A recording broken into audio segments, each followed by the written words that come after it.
you guys kind of seemed to play your game and played it well tonight. How pleased were you with what you did? Certainly, you had to be happy with the result. Result for sure, advancing in the tournament within the 90 minutes. That all went to plan. Was not happy with the first half, and we talked about it at halftime. Mostly I talked. And I was much happier with the second half, adjustments and improvements. It seemed first half looked similar to the first 20 minutes against Vancouver, and I don't really have an explanation for you.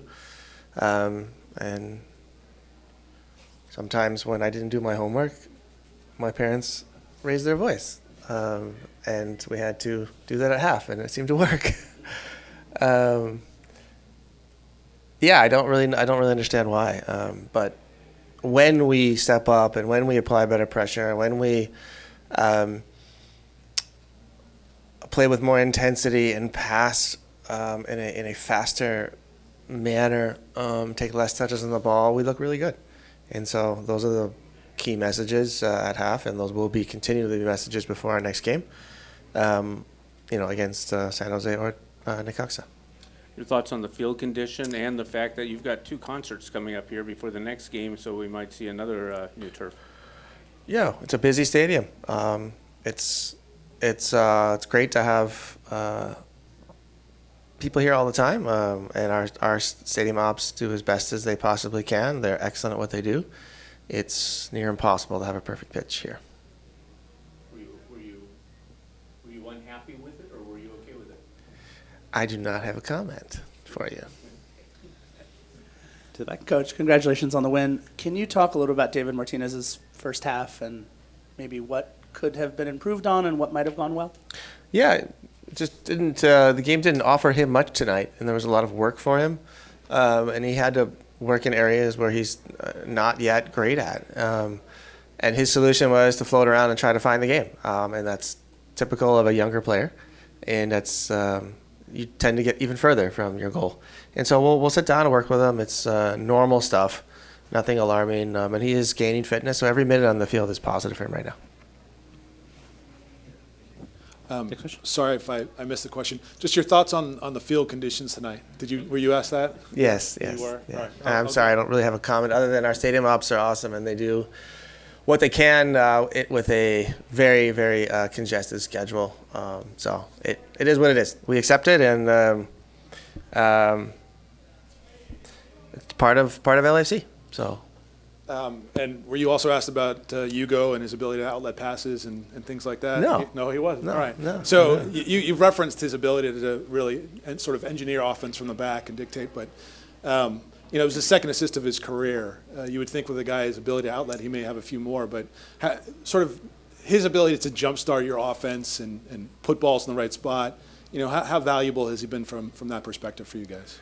Yeah, very much so. And, we were hoping to gain that this year with him, and we have gotten that, and it does help us bypass some pressure moments and kind of jumpstart our offense, which is imperative because it's an area that we are struggling in. We're actively working on, but we have been struggling with that of late. And having Hugo and primarily his decision making and what pass to make helps our players a lot and helps our offensive game. So some things we'll continue to work on, progressing the ball from back to front in the final third and in transition. I think we're still great, but really playing out of pressure in our own half is an area of the game where we need to improve on.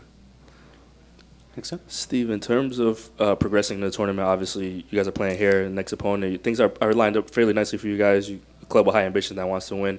I'm curious, what does it do for you in terms of learning about the team? Like you said, you might not have answers about that first half or the first 20 in Vancouver, but as you progress in the tournament and then you try to make the stretch on MLS, what are you learning there from the team? And also, how does your rules integration in that look? Is it more like, hey, just watch these games, learn and see how these are going, and then we'll kind of ease you in there? No, I'm pretty sure he doesn't need any coaching from me. And yeah, he is actively learning our system, and all the players that's happening in training. That happens pretty organically. It's just a pure fitness thing for him.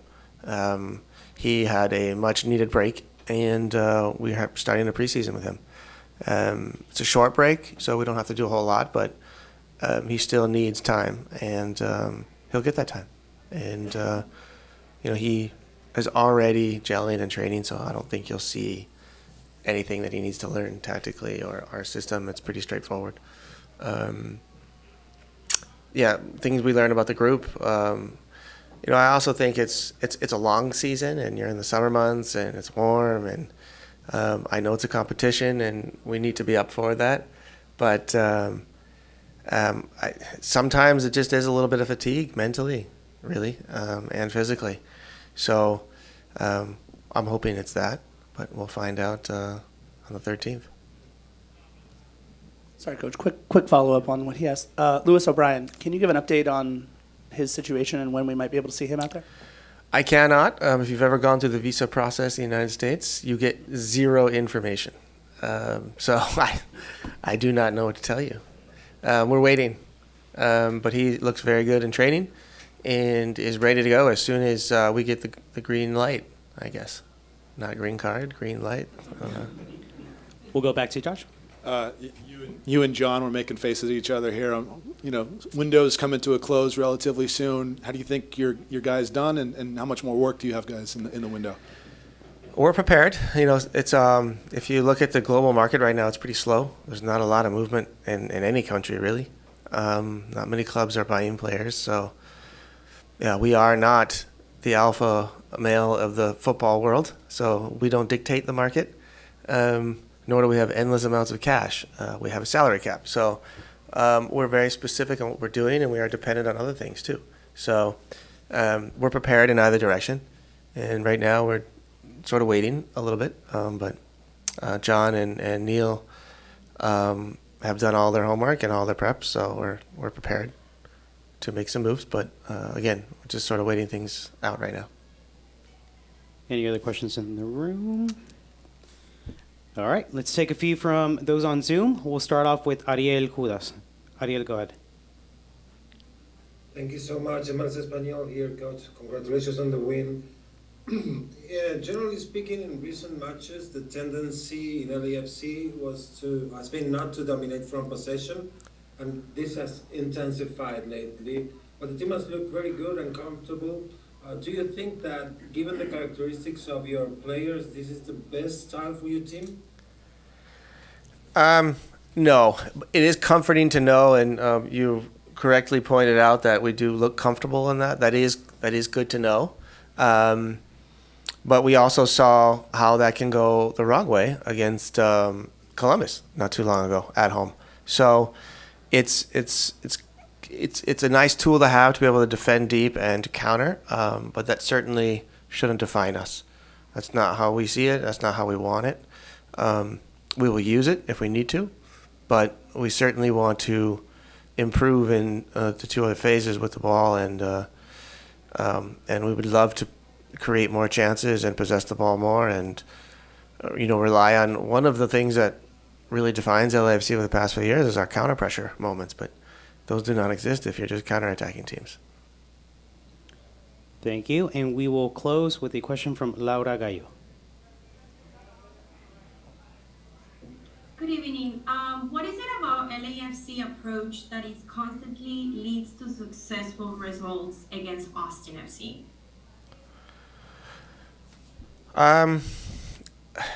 We know each other. That always helps. Players know what's coming their way. Austin is a team that is a possession-based team. They're always good at possessing the ball, whether at home or away, against all the teams in our league. So, but we also understand that we have excellent defenders, and we don't concede chances too easily. And that's always been the case against Austin. We also know we have advantages in transition, and that's always been the case. We have possessed the ball better against them, which we're really disappointed tonight. But in the end, I think it's a good matchup for us, and maybe not so much for them.